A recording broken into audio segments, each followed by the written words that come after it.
Hello students, ચાલો આજે આપણે કરવાના છે માઇક્રો, લઘુ અને મીડિયમ ઉદ્યોગોને પૂરી પડાતી સહાયક સેવાઓ. બરાબર છે. જ્યારે તમે કોઈ પણ ઉદ્યોગ સ્ટાર્ટ કરો છો, બરાબર છે, પછી ભલે એ માઇક્રો લેવલનો હોય, સ્મોલ લેવલનો હોય, મીડિયમ લેવલનો હોય, બરાબર છે. આપણે ત્યાં ઇન્ડિયામાં કેવું સિનેરીઓ છે કે આપણે ત્યાં જે ઉદ્યોગોની સ્થાપના કરવામાં આવેલી છે મોટે ભાગે માઇક્રો છે અને લઘુ છે, બરાબર. હવે આ જે એન્ટરપ્રેનરશીપ છે, બરાબર છે, માઇક્રો અને લઘુ લેવલની, તો એ લોકોને મોટિવેશન આપવા માટે કે એ લોકોને સહાય પૂરી પાડવા માટે બહુ બધી અલગ અલગ સહાયક સેવાઓ અહીંયા આપણે ત્યાં ઉપલબ્ધ છે ગવર્મેન્ટ તરફથી, બરાબર છે. તો એની અંદર કેવું છે કે ઇન્ડસ્ટ્રીયલ લેવલને લઈને સાયન્સ એન્ડ ટેકનોલોજીના લેવલને લઈને અહીંયા અલગ અલગ ઇન્સ્ટિટ્યૂટ છે, અલગ અલગ સહાયક સેવાઓ અહીંયા ઊભી કરવામાં આવેલી છે, બરાબર છે. ખાલી ટેકનિકલ ટ્રેનિંગની પણ એની સાથે જે નાણાકીય સહાય છે, બરાબર છે. પછી આપણે જે રો મટીરિયલ ખરીદીએ છીએ ને, તો એની જે ઇઝીલી આપણને પ્રાપ્તિ થાય છે કે ઓછા કિંમતે એની પ્રાપ્તિ થાય છે એ. પછી જે છતવાળો એટલે કાચો માલ જે છે, બરાબર છે, એમાં પણ બે પ્રકાર આવે: છતવાળા દેશી કાચા માલ અને અછતવાળા, બરાબર છે. એટલે છતવાળું એટલે જે પૂરતા પ્રમાણમાં મળતું હોય એ, અને અછતવાળું એટલે એવી વસ્તુ કે જે આપણે ત્યાં ઓછી મળતી હોય, બરાબર છે. પછી જે વિદેશી માલ પર જે ડ્યુટી લાગે એમાં આપણને અમુક સહાય મળે છે, બરાબર છે. ઇન્ફ્રાસ્ટ્રક્ચર રિલેટેડ હોય, પછી જે કમ્યુનિકેશન અને ટેકનોલોજી છે એને રિલેટેડ હોય, બરાબર. આપણે જે પ્રોડક્શન કરીએ છીએ એને રિલેટેડ હોય, ઇન્ડસ્ટ્રીયલ રિસર્ચના રિલેટેડ હોય. પછી આપણે કરવેરો ભરીએ છીએ, બરાબર. એની અંદર આપણે જે ટેક્સ ભરીએ છીએ એની વાત, ઇન્કમ ટેક્સ છે, પછી વેટ અને સેલ્સ, ઓકે. તો એ બધી જે વસ્તુ છે 8-9 વસ્તુઓ, બરાબર, એમાં એ બધી વસ્તુ કેવી રીતે સહાયભૂત થાય છે અને યોજના હેઠળ આપણને કેવા પ્રકારની અહીંયા સહાય મળે છે આપણે જોવાનું છે, બરાબર છે. તો આપણે પહેલાં જોઈએ કે જે ટ્રેનિંગ મળે છે તમને, બરાબર છે, એ ટ્રેનિંગ કેવી રીતે અને ક્યાં ચાલે છે આપણે જોઈએ. તો ગુજરાતમાં રાજ્ય કક્ષાની નાણાકીય સંસ્થાઓ, હવે આ જે નાણાકીય સંસ્થાઓ છે ને, બરાબર, જીઆઈડીસી તમને બધાને બહુ સારી રીતે ખબર છે, ઓકે. આપણે ત્યાં સુરતમાં પણ છે, નવસારીમાં પણ છે, બહુ બધી જગ્યા પર આ જીઆઈડીસી આવેલું છે, બરાબર છે. હવે આ જે નાણાકીય સંસ્થાઓ છે ને સ્પેશિયલી ઇન્ડસ્ટ્રી માટે છે. એમાં જે કોમન પર્સન હોય, બરાબર છે, એ પોતાનો જે અકાઉન્ટ છે કે ઇન્વેસ્ટમેન્ટને રિલેટેડ એ કોઈ વ્યવહાર ત્યાં કરી શકે નહીં, બરાબર. તો અહીંયા છે ને જીએસએફસી, જીઆઈડીસી, જીઆઈઆઈસી, જીએસઆઈસી, બરાબર, આ જે 4 સંસ્થા છે ને એ મેઇન છે. અને છે ને આજે ઇન્ડસ્ટ્રીયલ રિલેટેડ જે સંસ્થા છે, બરાબર છે, એનું મેઇન સેન્ટર છે ને મહારાષ્ટ્રમાં પણ છે, ઓકે. તો હવે આ જે 4 નાણાકીય સંસ્થાઓ છે, બરાબર, તો સંસ્થાઓના સહયોગથી centre for entrepreneurship development, CED, centre for entrepreneurship development, બરાબર, એની સ્થાપના કરવામાં આવેલી, જે નવા સાહસવીરોને ઉદ્યોગની નવી સ્થાપના માટે નિયમિત તાલીમ પૂરી પાડે છે. હવે આ જે સંસ્થા છે સેન્ટર ફોર એન્ટરપ્રેન્યોરશિપ ડેવલપમેન્ટ, બરાબર છે, એ જે લોકો બિઝનેસ કરવા માંગતા હોય, ઉદ્યોગ સ્થાપના કરવા માંગતા હોય, માઇક્રો લેવલનું હોય, લઘુ લેવલનું હોય, સ્મોલ સ્કેલનું હોય કે મીડિયમ લેવલનું હોય, બરાબર છે, એ લોકોને માટે એ લોકો ટ્રેનિંગ સેન્ટર ઊભું કરે છે અને એ લોકોને ત્યાં નિયમિત રીતે તાલીમ આપવામાં આવે છે, બરાબર છે. એ રીતે ભારતના બીજા બધા રાજ્યોમાં પણ કેવું છે કે જે એન્ટરપ્રિન્યોરશિપ ડેવલપમેન્ટ ઇન્સ્ટિટ્યૂટ છે, EDI, બરાબર છે, એમાં જે બિઝનેસ કરે છે એ લોકો માટે અલગ અલગ ટ્રેનિંગ પૂરી પાડવામાં આવે છે. એટલે એવું નથી કે તમે એકવાર જઈને ભણ્યાઓ, લાઈક અત્યારે તમે કેવું ડિપ્લોમા કરો છો એવું નહીં, એવી રીતે તો તમે ભણી જ શકો, બરાબર છે, પણ તમે જોબ કરતાં કરતાં બી તમારે નવી ટ્રેનિંગ લેવી હોય, નવું ટેકનોલોજી શીખવું હોય ને, તો આ જે સંસ્થાઓ છે ત્યાં તમે શીખી શકો છો, બરાબર છે. હવે એમાં આગળ છે કે તેને સંકલિત કરતી EDI ઓફ ઇન્ડિયાની મુખ્ય ઓફિસ ગાંધીનગરમાં આવેલી છે. હવે આ જે EDIની જે એન્ટરપ્રિન્યોરશિપ ડેવલપમેન્ટ ઇન્સ્ટિટ્યૂટ છે, બરાબર છે, એની જે મેઇન ઓફિસ છે ને, બરાબર, આખા ઇન્ડિયાને રિલેટેડ જેટલા બી સેન્ટર છે એ બધાની જે મેઇન ઓફિસ છે એ ગાંધીનગરમાં આવેલી છે, બરાબર છે. અને ત્યાં કેવું છે કે આ ઉપરાંત ટેકનિકલ કૌશલ ધરાવતા સાહસવીરોને તાલીમ આપવા માટે રાષ્ટ્રીય વિજ્ઞાન અને technology entrepreneurship board, national science and technology entrepreneurship board, બરાબર. તો આ જે બોર્ડ છે, બરાબર છે, રાષ્ટ્રીય વિજ્ઞાન એન્ડ ટેકનોલોજી એન્ટરપ્રિન્યોરશિપ બોર્ડની રાષ્ટ્રીય કક્ષાએ રચના કરવામાં આવી છે. તે જ પ્રમાણે National Institute for Entrepreneurship and Small Business Development, બરાબર છે. એવી રીતે ભારત કક્ષાની જે અલગ અલગ સંસ્થા છે, ઇન્ડિયામાં જેટલી બી અલગ અલગ ઓર્ગેનાઇઝેશન છે બિઝનેસ રિલેટેડ, બરાબર છે, એ અલગ અલગ રાજ્યમાં આ રીતે એ લોકોને ડેવલપમેન્ટ માટે જે તાલીમ આપવામાં આવે છે, એના કાર્યક્રમો યોજવામાં આવે છે, સેમિનાર યોજવામાં આવે છે, બરાબર છે. એ અલગ અલગ સંસ્થામાં આપણે આપણા નામ નોંધાવવાના હોય, બરાબર છે, અમુક પ્રકારની બહુ જ ઓછી કિંમતની ફી આપણે ચૂકવવાની હોય છે, બરાબર. ત્યાં આપણને ટ્રેનિંગ મળે, એટલે લાઈક કેવું છે કે 2-3 દિવસના સેમિનાર હોય, ત્યાં જવાનું આપણને સર્ટિફિકેટ મળે, ઓકે. તો એવી રીતે એ લોકો ટ્રેનિંગ આપે છે. તો આ જે સંસ્થા છે એ સંસ્થાઓ દ્વારા જે ધંધાની સ્થાપના કરવામાં આવે છે, બરાબર છે, કે પછી સંચાલન પ્રકારની જે તાલીમ આપવામાં આવે છે એ બધી તાલીમ અહીંયા પૂરી પાડવામાં આવે છે કે કેવી રીતે મેનેજમેન્ટ કરાય, કેવી રીતે બિઝનેસ કરાય, બરાબર. એટલે totally business and management related અહીંયા તાલીમ આપવામાં આવે છે. તમને એ ખબર હશે કે જ્યારે તમે ડિગ્રી એન્જિનિયરિંગ કરો ને એ પછી તમારાથી MBA બી થાય, બરાબર. તો જે આ પ્રકારનું MBA છે ને એ એન્જિનિયરિંગ વાળા માટે થોડુંક અલગ આવે છે, બરાબર છે.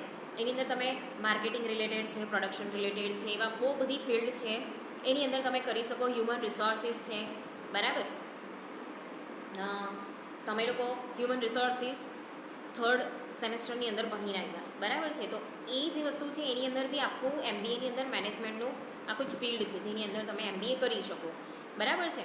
તો વન ટાઈપ ઓફ આ એક ડિપ્લોમા ટાઈપની તાલીમ કહેવાય MBAની, બરાબર છે. કેમ કે એની અંદર તમને એવું શીખવવામાં આવે છે કે મેનેજમેન્ટ કેવી રીતે કરાય, સંચાલન કેવી રીતે કરાય, બિઝનેસ કેવી રીતે કરાય. તો MBA બી એ જ પ્રકારનું છે, બરાબર છે. બિઝનેસ એન્ડ મેનેજમેન્ટ માટેની ડિગ્રી છે. તો ભારત સરકારની અહીંયા છે ને કેવું છે કે ખેતીવાડી અને સહકાર મિનિસ્ટ્રી દ્વારા ખેતીવાડીના સ્નાતકોને એગ્રી ક્લિનિક્સ અને એગ્રો બિઝનેસ સેન્ટર સ્થાપવા માટે હૈદરાબાદ સ્થિત મેનેજ સંસ્થા દ્વારા 2 માસની વિનામૂલ્યે રેસિડેન્શિયલ પ્રોગ્રામ હેઠળ પૂર્ણ સમયની તાલીમ આપવામાં આવે છે. હવે જે લોકો આપણે ત્યાં એગ્રીકલ્ચર બહુ બધું છે, બરાબર છે. ભારતમાં મોટે ભાગે જો અહીંયા કોઈ બિઝનેસ ચાલતો હોય તો એ છે ખેતીવાડીનો, બરાબર છે. તો એને રિલેટેડ જેટલા બી સ્નાતક છે એટલે કે જે એગ્રીકલ્ચરની અંદર જે ડિગ્રી લે છે, બરાબર છે, તો એમાં એગ્રી ક્લિનિક્સ અને એગ્રી બિઝનેસ સેન્ટર, બરાબર, એ રીતે હૈદરાબાદમાં મેનેજ નામની જે સંસ્થા છે એ ખોલવામાં આવેલી છે. અને આ ડિગ્રી કરે પછી ત્યાં 2 મહિનાની એ લોકોને ટ્રેનિંગ આપવામાં આવે છે. એ ટ્રેનિંગની અંદર બધી વસ્તુ અલગ અલગ શીખવવામાં આવે છે, બરાબર. હવે જે કૃત્રિમ ખાતર છે એ કેવી રીતે બન્યું, તો જે એગ્રીકલ્ચરની અંદર જે બધા રિસર્ચ ચાલતા હોય ને ત્યાંથી બને, બરાબર. પછી જે સારું અનાજ આપતી હોય, બરાબર છે, એવા જે બ્રીડ ઊભા કરવામાં આવે છે. તો એ બધી વસ્તુ ક્યાંથી આવે છે, આ જે રિસર્ચ સેન્ટર છે એગ્રીકલ્ચરના ત્યાંથી આવે છે, બરાબર. એને કોઈ ખેતરની અંદર બધું જે ખેડૂત છે એ કંઈ એની ખેતીવાડી નથી કરતા, પહેલાં એનું રિસર્ચ કરવામાં આવે, પછી ખેડૂતોને આપવામાં આવે અને પછી એની પર રિસર્ચ થાય છે, બરાબર છે. એટલે 2-3 વર્ષ નીકળી જાય ને પછી બધી વસ્તુ બહાર પાડવામાં આવે છે, બરાબર. તમે ટીવી પર બધી એડ તો જોતા હશો. હવે અહીંયા બીજી વસ્તુ છે કે ફૂડ પ્રોસેસિંગ દ્વારા ખેત પેદાશોના મૂલ્યવર્ધિત એકમો સ્થાપવા માટે ભારત સરકારના ખેતીવાડી ખાતા દ્વારા national mission on food processing તમને બધાને ખબર જ છે, બરાબર. ફૂડ પ્રોસેસિંગની અંદર બહુ બધી વસ્તુ આવે છે. ક્લિનિંગને રિલેટેડ થઈને જે વસ્તુ આપણે કોલ્ડ સ્ટોરેજની અંદર આપણે સ્ટોરેજ કરી રાખવું પડે, બરાબર છે, ત્યાં સુધીની બધી જ વસ્તુ આવી જાય. કે કેટલીક વસ્તુ એવી હોય કે આપણે એને સ્ટોરેજ કરીને રાખવી પડે, બરાબર. તમને ખબર જ છે કે આપણે છે ને ડીમાર્ટમાં જઈએ કે કોઈ મોલમાં ફૂડ મોલની અંદર આપણે જઈએ ને તો વટાણા મળે છે, બરાબર છે, પનીર, પછી પેલા ફ્રેન્ચ ફ્રાઈઝ ને બધું મળે છે, બરાબર છે. એને કેવું કરેલું હોય કે કાચું પાકું એને બનાવીને ફ્રીઝ કરેલું હોય, બરાબર છે. તો એ બધું ફૂડ પ્રોસેસિંગની અંદર આવે, ઓકે. પછી પનીર રિલેટેડ જે મસાલા છે તો એની અંદર ખાલી આપણે પાણી નાખીને કૂક કરવાનું હોય, બરાબર છે, એ પણ ફૂડ પ્રોસેસિંગની અંદર આવે. તો આ જે બધી વસ્તુ છે, બરાબર, એ ખેતીવાડીના ખાતામાં આવે છે. તો એની અંદર national mission for food processing જે છે એની રચના કરવામાં આવેલી છે, બરાબર છે. એની અંદર કેવું છે કે વિનામૂલ્યે 6 અઠવાડિયાની ઘનિષ્ઠ તાલીમ ધોરણ 12 પાસ કરનારા રસ ધરાવતા ઉમેદવારોને અપાય છે. તો એ છે ને 6 અઠવાડિયા એટલે માની લો ની દોઢ મહિના જેવું થાય, બરાબર. એક મહિનામાં આપણે 4 વીક લઈએ અને બીજા મહિનામાં 2 અઠવાડિયા આપણે લઈ લઈએ, એટલે 1.5 મહિના જેવી ટ્રેનિંગ તમને 12 પાસ પછી આપવામાં આવે છે, બરાબર. એટલે વન ટાઈપ ઓફ પેલો ટ્રેનિંગ કોર્સ જેવું આ કહેવાય, બરાબર છે. તો ગુજરાત રાજ્યની અંદર આવી રીતે બહુ બધી જે સંસ્થા છે એ સ્થાપવામાં આવેલી છે, બરાબર છે. એના માટે ગુજરાત એગ્રો ઇન્ડસ્ટ્રીયલ કોર્પોરેશનને નોડલ સંસ્થા તરીકે નીમવામાં આવી છે ને એ રીતે એ લોકો છે ને અલગ અલગ જિલ્લાની અંદર અલગ અલગ સંસ્થા આવી રીતે સ્થાપે છે. હવે માની લો કે સુરત છે, નવસારી છે, વલસાડ છે, બરાબર છે. તો ત્યાં એક સેન્ટર આપી દેવામાં આવે છે, બરાબર છે. તમે ગૂગલ કરો ને તો પણ તમને લોકોને મળી જાય. તો આ ટાઈપની જે સંસ્થા છે એ સ્થાપવામાં આવેલી છે. અને આ જે સંસ્થા છે ને એમાં મિકેનિકલ એન્જિનિયરિંગની બહુ જ જરૂર પડતી હોય, બરાબર. કેમ કે ખેતીવાડીને રિલેટેડ જેટલા બી સાધનો છે, હળથી લઈને ટ્રેક્ટર્સ છે, બરાબર છે, અનાજ સાફ કરવાનું મશીન છે, એને પોલિશ કરવાનું મશીન છે, બરાબર છે.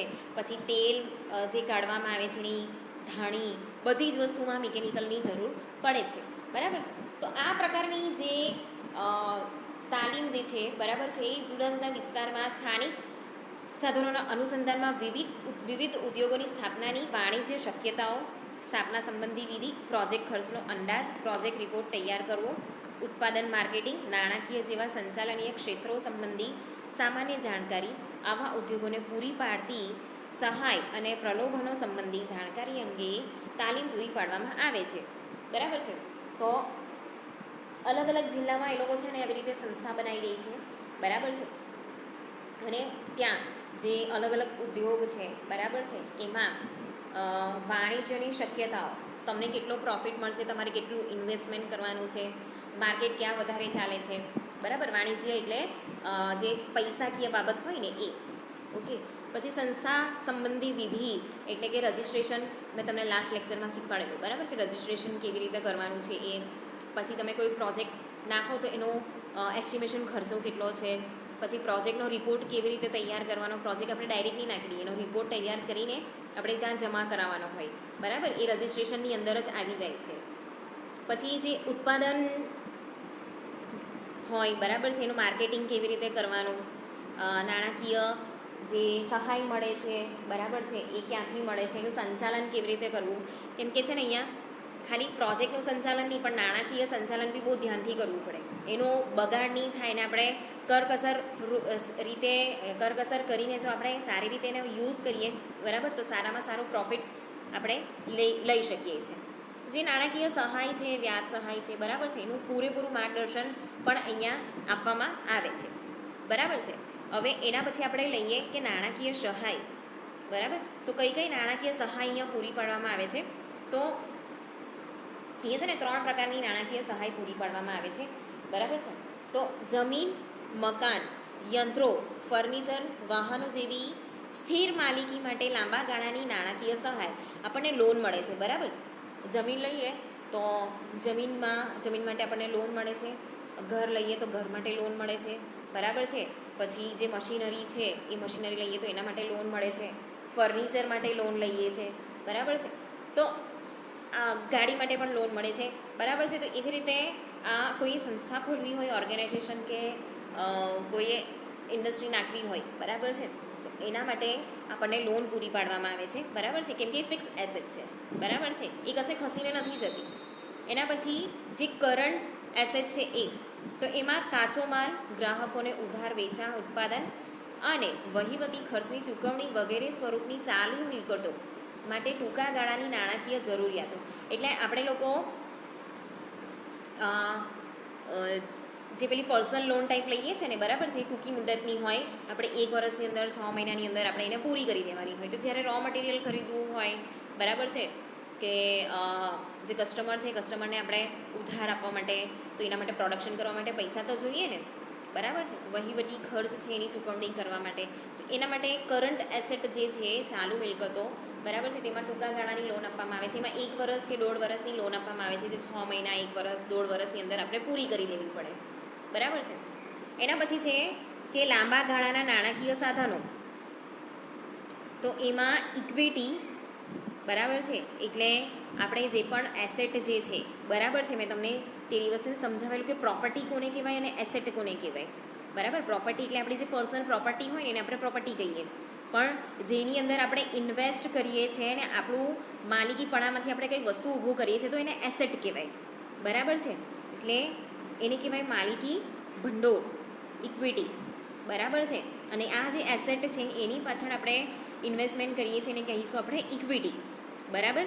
મુદ્દતી લોન તમને બધાને સારી રીતે ખબર છે કે આપણે લોન લઈએ છીએ અને એને આપણે દર મહિને આપણે 5,000 માની લો કે 10,000 એવી રીતે હપ્તો ભરીએ છીએ, તો એની અંદર આપણે ઇન્ટરેસ્ટ પણ ચૂકવીએ છીએ, બરાબર. હવે માની લો કે તમે 1 લાખ રૂપિયા લીધેલા છે અને 1% વ્યાજ છે એના પર, બરાબર. માની લો કે 1% વ્યાજ છે, 1 લાખ રૂપિયા લીધેલા છે, બરાબર છે. તો 1 લાખ પ્રમાણે તમે 10,000નો હપ્તો ચૂકવતા હોવ તો 1,000 રૂપિયા તમારે એક્સ્ટ્રા ભરવા પડે, એટલે 11,000ની લોન તમારે ભરવી પડે, બરાબર છે. એવી રીતે જે શેર આવે છે ને એ શેરની જેમ બિઝનેસની અંદર કેવું છે કે ડિબેન્ચર અને બોન્ડ બહાર પાડવામાં આવે છે, બરાબર છે. એ આપણે ખરીદવાના હોય. આ જે બોન્ડ હોય ને એ ગવર્મેન્ટ સિક્યુરિટી કહેવાય એક પ્રકારની, બરાબર છે. એટલે આ બોન્ડ ખરીદીએ ને તો એનો પણ બહુ બધો ફાયદો થાય. પછી રોકડ સબસિડી સ્વરૂપે પ્રાપ્ત થાય છે. કેટલીક વાર રોકડ પ્રોવાઈડ કરવામાં આવે છે, બરાબર છે, કે 10,000 કે 25,000 કેટલીક વાર સબસિડી મળે છે, કે જે ખર્ચો થતો હોય ને એમાંથી અમુક ખર્ચ જે છે એ સરકાર ભોગવે છે, બરાબર. તો આ ટાઈપની જે નાણાકીય સાધનોની જે ટૂંકા ગાળાની સહાયો છે એ આપણને પૂરી પાડવામાં આવે છે, બરાબર છે. તો એવી રીતે જે વાણિજ્ય બેન્કો છે, બરાબર છે, એમ તો બધી બેંક વાણિજ્ય જ કહેવાય, તો એ બેંકમાંથી આપણને લોન છે, ઓવરડ્રાફ્ટ છે, ક્રેશ ક્રેડિટ છે, એવી રીતે આપણને મળતી હોય છે, બરાબર. હવે આગળની આપણે જોઈએ બીજી કઈ સહાય છે, બરાબર. એમાં પહેલો પોઈન્ટ છે જે નાણાકીય સહાય મળે છે ને એમાં પહેલો પોઈન્ટ છે કે ઇક્વિટી સ્વરૂપની સહાયો. તો માલિકો દ્વારા પ્રાથમિક સ્વરૂપે જે નાણાકીય સાધનો કાઢવામાં આવે છે તેને ઇક્વિટી ભંડોળ કહેવામાં આવે છે, બરાબર છે. આવા ઉદ્યોગકારોના નાણાકીય સાધનો ટાંચા હોવાથી કેટલીક સંસ્થાઓ હેઠળ ઇક્વિટી ભંડોળ સ્વરૂપની સહાય પૂરી પાડવામાં આવે છે. તો જે ઓર્ગેનાઇઝેશનના માલિક છે, બરાબર છે, તો એ પોતાના તરફથી જે નાણાકીય સાધનો છે, બરાબર છે, એને ઇન્વેસ્ટ કરે છે, બરાબર છે, એને આપણે ઇક્વિટી ભંડોળ કહીશું, બરાબર છે. તો આ જે નાણાકીય સાધનો છે ને ટાંચા પડવા એટલે કે ઓછા હોય છે, બરાબર છે. તો એ લોકોને આ ઇક્વિટી ભંડોળ સ્વરૂપે બેંકમાંથી પણ આવી રીતે પૈસા પ્રોવાઈડ કરવામાં આવે છે, બરાબર છે. એને પણ ઇક્વિટી ભંડોળ જ કહેવામાં આવે છે.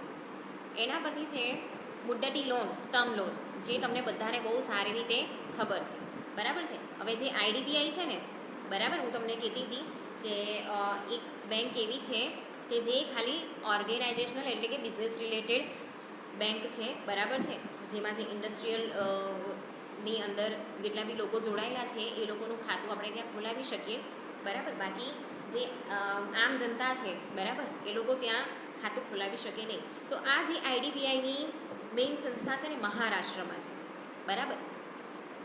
જે અલગ અલગ ભારતના અલગ અલગ ઔદ્યોગિક જે રાજ્યો છે, બરાબર છે, જ્યાં ઉદ્યોગો સૌથી વધારે છે ત્યાં આ બધી સંસ્થાઓ આવેલી છે. એટલે આઈડીબીઆઈની જે બેંકના જે અલગ અલગ પાર્ટ છે, બરાબર, એ બેંકનું નામ બી આઈડીબીઆઈ છે, એ આવેલી છે. પછી આઈએફસીઆઈ, બરાબર છે, એ પણ છે. આઈસીઆઈસીઆઈ એ તો બહુ ફેમસ છે, તમે બધાએ સાંભળી જશે, બરાબર. તો આ જે 3 નાણાકીય સંસ્થાઓ છે એ જેટલા રાજ્યોમાં ઇન્ડસ્ટ્રી વધારે છે, બરાબર, તે બધી જ જગ્યા પર આ બધી બેંક આવેલી છે. અને જે લોકો એન્ટરપ્રેન્યોરશિપ સ્ટાર્ટ કરવા માંગતા હો, બરાબર, તો એ લોકોને આ જે સંસ્થાઓ છે એ લોન પૂરી પાડે છે, ઇક્વિટી ભંડોળ પૂરું પાડે છે, બરાબર, મુદ્દતી લોન આપે છે. તો જે એમએસએમઈ ઉદ્યોગોને સ્થિર મિલકતોના લાંબા ગાળાના રોકાણ માટે વિશિષ્ટ નાણાકીય સંસ્થાઓ દ્વારા મુદ્દતી લોન પૂરી પાડવામાં આવે છે. આ લોનનો સમયગાળો 8 થી 10 નો રહે છે. જેના પર 15% જેટલું વ્યાજ ચૂકવવું પડે છે.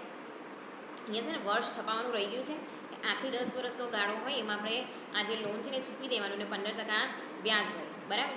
તો આ લોનની રકમ 1 કે 1.5 વર્ષના ગાળા પછી 6 માસિક હપ્તા સ્વરૂપે પરત કરાય છે.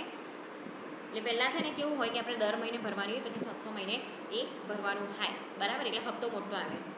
તો એમાં કઈ કઈ સંસ્થા છે મેં તમને કીધી, IDBI, IFCI, ICICI, બરાબર છે, એવી નાણાકીય સંસ્થાઓ છે. એ સિવાય આગળ આપણે જોઈ ગયા GSFC, GSIC અને GIIC.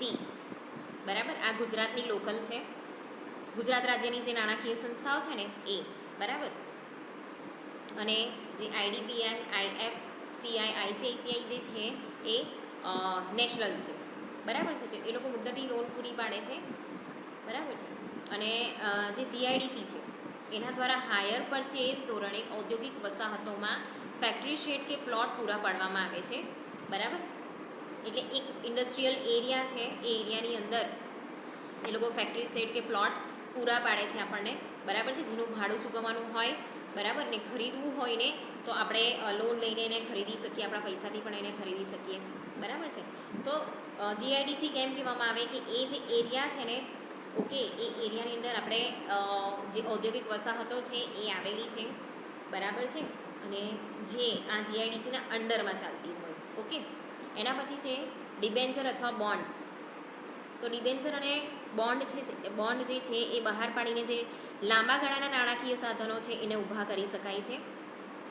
બોન્ડ મેં તમને પહેલાં પણ કીધું કે ગવર્મેન્ટ સિક્યુરિટીના બોન્ડ્સ આવે. બરાબર છે. એને ખરીદવાના બી ઘણા ફાયદા હોય છે, કેમ કે આપણે બેંકમાંથી જ્યારે લોન લઈએ ને ત્યારે આપણને જ્યારે આપણે વ્યાજ ચૂકવવાનું આવે ને ત્યારે આ બોન્ડ બહુ કામ લાગે. તો ભારત હાલમાં 13 થી 15% વ્યાજ ધરાવતા ડિબેન્ચર અથવા બોન્ડ 7 થી 8 વર્ષની મુદ્દત માટે બહાર પાડી શકાય છે. બરાબર. તો આ રીતે બોન્ડ અને ડિબેન્ચર છે એ આપણે બહાર પાડી શકીએ. એના પછી છે રોકડ સબસિડી. તો માઇક્રો અને લઘુ ઉદ્યોગોને રોકડ સબસિડી સ્વરૂપની વિશિષ્ટ પ્રકારની નાણાકીય સહાય અહીંયા જે છે પૂરી પાડવામાં આવે છે. સબસિડી એટલે એ પ્રકારની નાણાકીય સહાય કે જે પરત આપવાની હોતી નથી તથા તેના પર વ્યાજ ચૂકવવાનું હોતું નથી. બરાબર. તો જે સબસિડી છે ને એની અંદર કેવું છે કે એ લોકોને જે ભાવ હોય ને એ ભાવ ઓછો કરી દેવામાં આવે, અને એ જે બચેલો ભાવ છે ને કોણ ચૂકવે? જે રાજ્ય સરકાર છે ને, બરાબર, એ ચૂકવે છે. આપણે અહીંયા કોઈ ઇન્ટરેસ્ટ પણ નથી ચૂકવાનો, એટલે એટલા જે પૈસા છે આપણને માફ થઈ જાય. બરાબર છે.